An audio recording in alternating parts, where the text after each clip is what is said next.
शरीफ Azerbaijan के दौरे पर रवाना। 17वीं ECO सरबराह इजलास में शिरकत करेंगे। वज़ीर आज़म की आलमी रहनुमाओं से दो तरफ़ा मुलाकातें भी होंगी। बाहमी दिलचस्पी के उमूर पर बातचीत की जाएगी। वज़ीर आज़म ECO इजलास से खिताब भी करेंगे।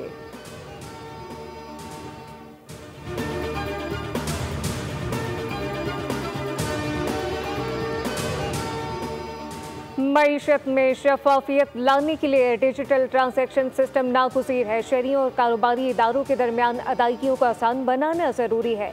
वज़ीर आज़म शहबाज शरीफ की कैशलेस और डिजिटल मईशत से मुताल्लिक़ इजलास में गुफ्तगू। कहा कि कमेटियाँ तमाम शराकतदारों से मिलकर काबिल अमल तजवीज़ पेश करें। तमाम अहदाफ को दुगना करने की हिदायत।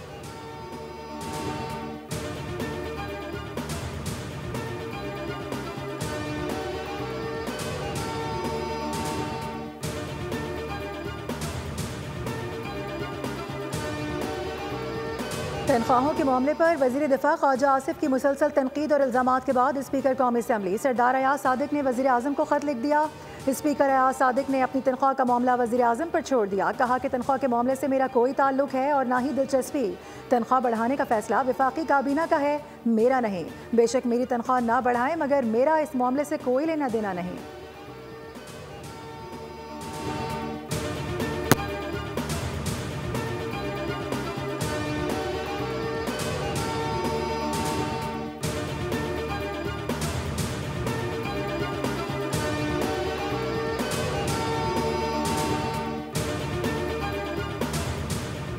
वज़ीर आला खैबर पख्तूनख्वा अली अमीन कंडापुर ने कहा कि गवर्नर खैबर पख्तूनख्वा की मेरी हुकूमत गिराने की हैसियत नहीं।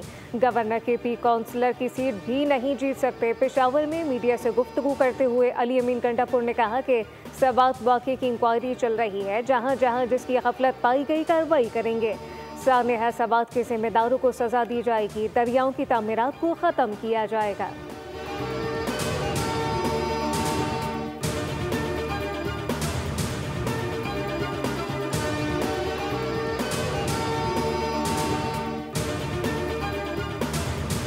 सानेहा स्वात से मुतालिक केस की पेशावर हाई कोर्ट में समाअत। कमिश्नर्स RPO हज़ारा चेयरमैन प्रोविंशियल इंस्पेक्शन टीम अदालत में पेश। चेयरमैन इंस्पेक्शन टीम ने अदालत को बताया कि स्वात का दौरा करने के बाद तहकीकात कर रहे हैं। मुख्तलिफ डिपार्टमेंट की कोताही सामने आई है। चीफ जस्टिस ने रिमार्क्स दिए, गफलत बरतने वाले जिम्मेदारों का तयन किया जाए।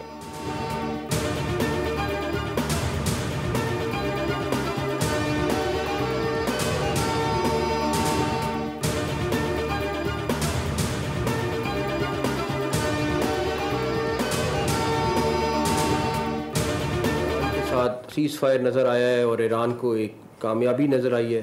इसमें प्राइम मिनिस्टर साहब का बड़ा रोल है और इसके पीछे भी वर्दी है। भारत के साथ जंग हुई तो आपने कहा कि अल्लाह ताला ने हमें गैबी मदद की। आर्मी चीफ उस वक्त बिल्कुल सॉलिड खड़े हुए थे, कोई उनको परेशानी नहीं थी और बिल्कुल क्लैरिटी के साथ थे कि इन्होंने हमारे पे हमला किया तो ये उससे 4 गुना ज़्यादा भुगतेंगे और उन्होंने भुगता था। इसराइल और ईरान सीज़फायर के पीछे भी वर्दी है। वज़ीर आज़म शहबाज शरीफ ने सीज़फायर के लिए अहम किरदार अदा किया। अल्लाह की मदद से भारत के खिलाफ जंग में फतह नसीब हुई। आर्मी चीफ सीना तान कर खड़े थे, कोई परेशानी नहीं थी। वफाकी वज़ीर दाखिला मोहसिन नकवी की न्यूज़ कॉन्फ्रेंस कहा कि जवाबी कार्रवाई में भारत की शहरी आबादी को निशाना नहीं बनाया था। तलाल चौधरी ने कहा कि दहशतगर्दी के खिलाफ जंग में हम सबको मुत्तहिद होना होगा। हमने नफरत और फिरकावारियत का शिकार नहीं होना। मौलाना अब्दुल खबीर आज़ाद बोले कि क़याम से मुताल्लिक हम हुकूमत का हर तरह से साथ दे रहे हैं। मुल्क की सलामती के लिए हम सब मुत्तहिद हैं। पाकिस्तान पर जारियत मुसल्लत करने वालों को इबरतनाक शिकस्त हुई। मार्का हक में इत्तेहाद, यकीन और मजबूत अज़म के साथ कामयाबी मिली।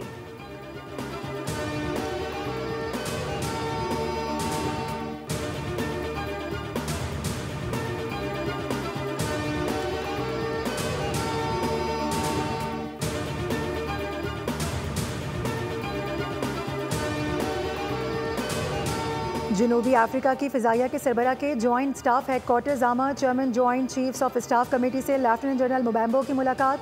बाहमी दिलचस्पी और दो तरफ़ा ताउन के उमूर पर तबादला ख्याल किया गया। ISPR के मुताबिक मुस्तकबिल में दोनों ममालिक की अफवाज में रवाबित के फ़रोग़ देने पर भी गौर हुआ। दोनों अस्करी क़यादत में वसी तर जियो पॉलिटिकल तनाज़ुर में भी बातचीत की गई।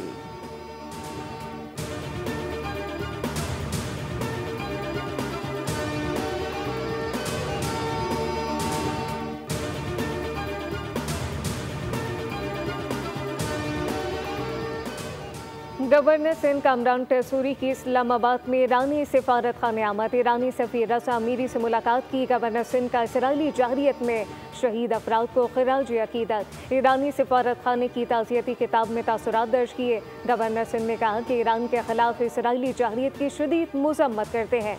वज़ीर आज़म शहबाज शरीफ की भरपूर हिमायत पर ईरानी सफ़ीर ने शुक्रिया अदा किया।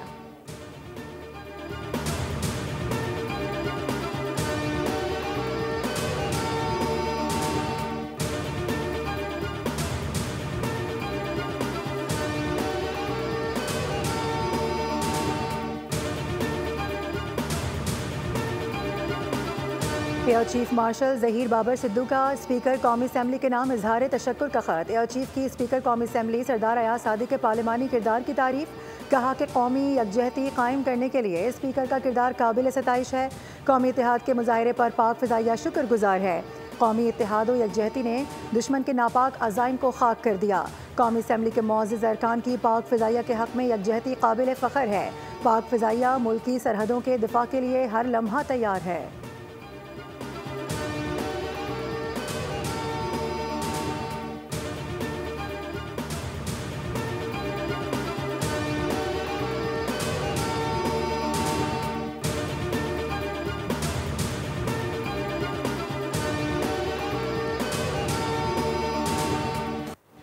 कराची के बासियों के लिए खुशी की खबर। कराची में रवा माह बारिश के 2 से 3 स्पेल की पेशगोई।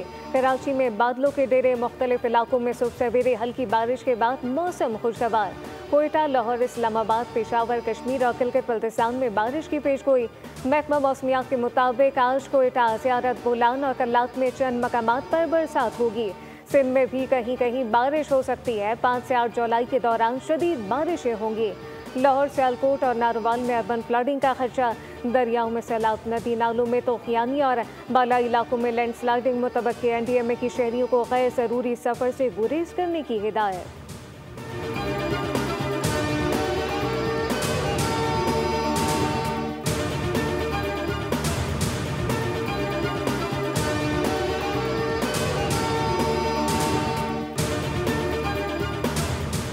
पंजाब के वुज़रा को छुट्टियों पर भी पूरी तनख्वाह मिलेगी। अलाउंस में भी इजाफे का फैसला कर लिया गया। वुज़रा, स्पीकर और डिप्टी स्पीकर का लीव अलाउंस तनख्वाह के बराबर किया जाएगा।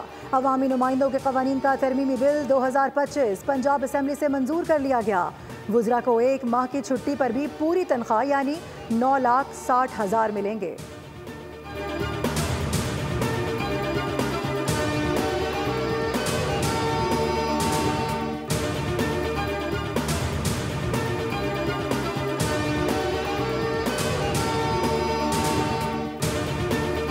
ये टैक्स है या लगान। कराची वाले बिलबिला उठे। पाकिस्तान का माशी हब कराची बुनियादी सहूलियात को तरस गया।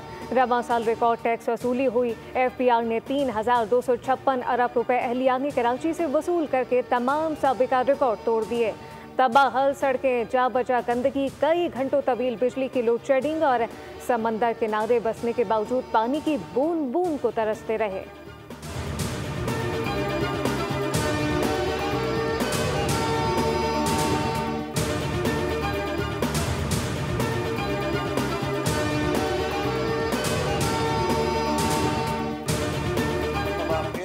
कराची पूरे मुल्क में सबसे ज़्यादा टैक्स देने वाला शहर बन गया है कि कराची न सिर्फ पाकिस्तान का माशी हब है बल्कि कराची ने अपने ही गुज़श्ता साल के रिकॉर्ड को भी तोड़ दिया है कि आप सबसे ज़्यादा टैक्स देने वाले शहर को कुछ देने के लिए तैयार नहीं हैं।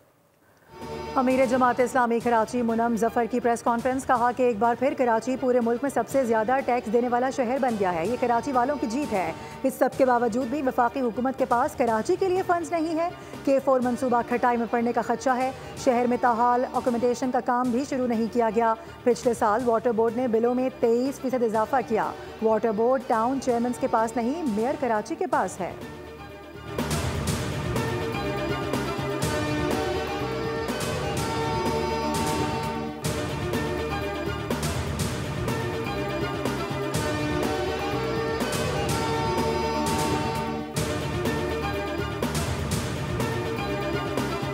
अली अहमद गंडापुर को या पीटीआई को अपोजिशन की ज़रूरत नहीं है, वो खुद अपनी अपोजिशन खुद है, इनको किसी और से ख़तरा नहीं है। वहाँ के चीफ मिनिस्टर साहब कहते हैं कि जी मैं जो है वो बंदूक और हथियार लेके मैं डरता नहीं हूँ, मैं इस्लामाबाद पे हमला करूँगा। वो भाई तुम्हारे अपने सूबे में वहाँ पे लोग जो हैं वो मर रहे हैं, दहशतगर्दी का शिकार हो रहे हैं। भाई अगर एमक्यूएम को मैं कहूँगा कि अगर आप इतने संजीदा हो कराची के मसाइल के लिए तो जब बलदियाती इलेक्शन हुए थे उसमें आप इलेक्शन लड़ते।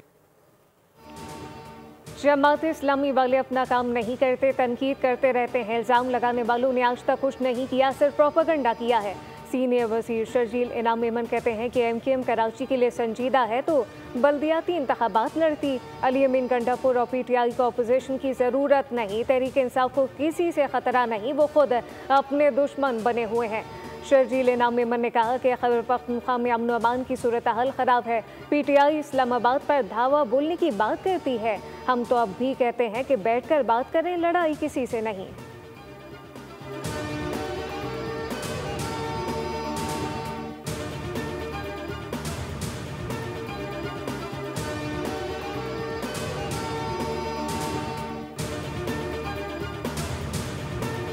प्लास्टिक बैग्स रोज़मर्रा ज़िंदगी में तो आसानी लाते हैं मगर सदियों तक माहौल में रहकर तबाही फैलाते हैं। वज़ीर आला पंजाब का प्लास्टिक बैग फ्री डे पर पैगाम। कहा कि इंसान अपनी ज़मीन, दरिया, फ़िज़ा, फसलों और सेहत को प्लास्टिक की आलूदगी से नुकसान पहुँचा रहा है। प्लास्टिक का इस्तेमाल कैंसर समेत दीगर मुहलिक अमराज की वजह बनता है। पंजाब रोज़ बरोज़ प्लास्टिक फ्री होने की जानिब बढ़ रहा है।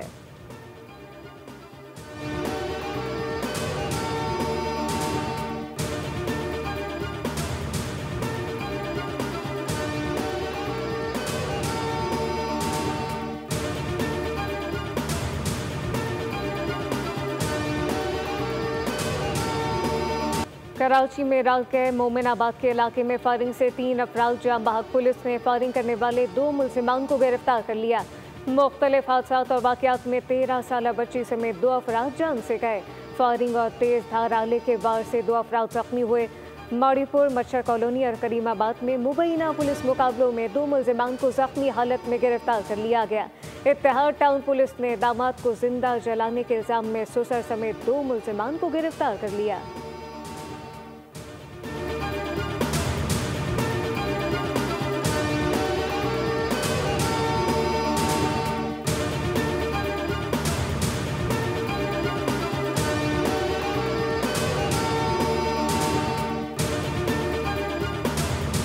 कराची में 6 माह के दौरान डाकुओं ने 49 घराने उजाड़ दिए। जनवरी में डाकुओं ने दौरान लूटमार और मज़ाहमत पर 5 अफराद को कत्ल किया। रिपोर्ट के मुताबिक फरवरी में लुटेरों के हाथों फायरिंग से 10 अफराद मारे गए। मार्च में भी 10 शहरी डाकुओं की गोलियों का निशाना बने। अप्रैल में स्ट्रीट क्रिमिनल के हाथों 10 अफराद जान से गए। मई में सबसे ज़्यादा डकैती मज़ाहमत पर 10 अफराद को कत्ल किया गया। जून में दौरान लूटमार मज़ाहमत पर फायरिंग से 2 शहरी अबदी नींद सो गए।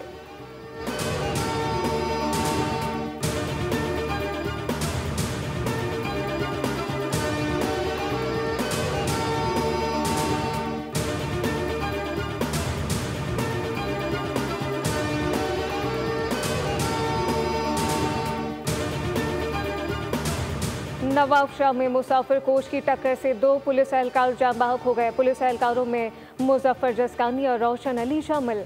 जाँ बहक एहलकार ड्यूटी पर शाहपुर जहानिया पुलिस चौकी जा रहे थे। मुसाफिर कोच को कंडियारो टोल प्लाजा पर तहवील में ले लिया गया।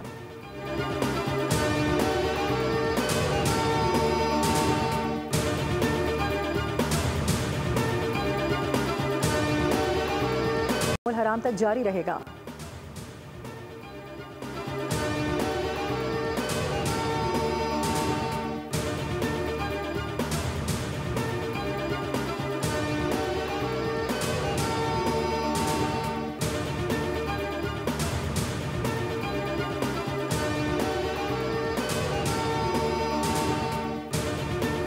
यूरोप में शदीद गर्मी हीट वेव से 8 अफराद हलाक हो गए। स्पेन में 4, फ्रांस में 2 और इटली में 2 अफराद हलाक हो गए।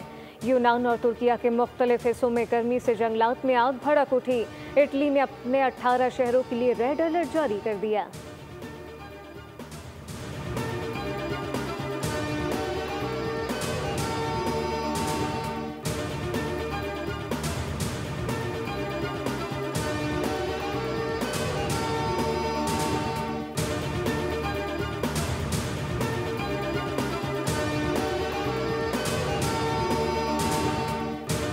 इंडोनेशिया के सयाहती जजीरे बाली के करीब मुसाफिर कश्ती समंदर में डूब गई। हादसे में 4 अफराद हलाक और 45 अफराद लापता हो गए। कश्ती में खवातीन और बच्चों समेत 65 अफराद सवार थे। 16 अफराद को रेस्क्यू कर लिया गया।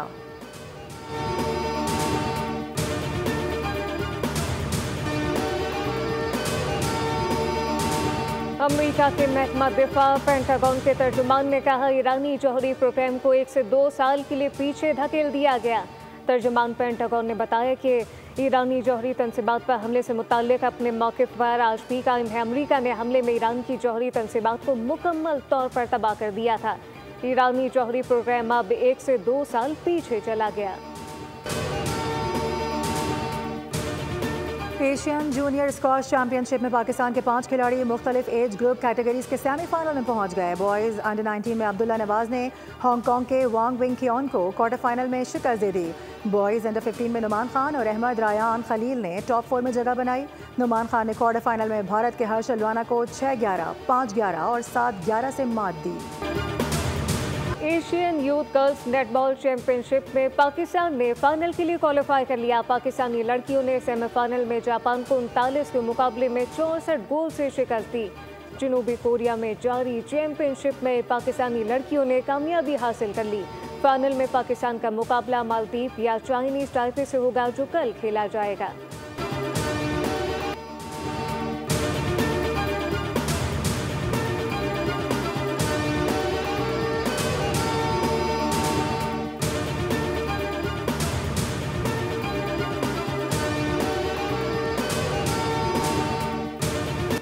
और चिमटे की मुनफरिद धुनों और बेमिसाल आवाज़ के जादू से मद्दाहों को महसूस करने वाले अजीम लोक गुलकार आलम लोहार को मद्दाहों से बिछड़े 46 बरस बीत गए। उन्होंने चिमटे को बतौर म्यूज़िक इंस्ट्रूमेंट मुतारिफ करवाया। इनका ये मुनफरिद अंदाज इनकी खासियत बन गया। हीर बारिश शाह के कलाम ने आलम लोहार को शोहरत की नई बुलंदियों पर पहुँचाया।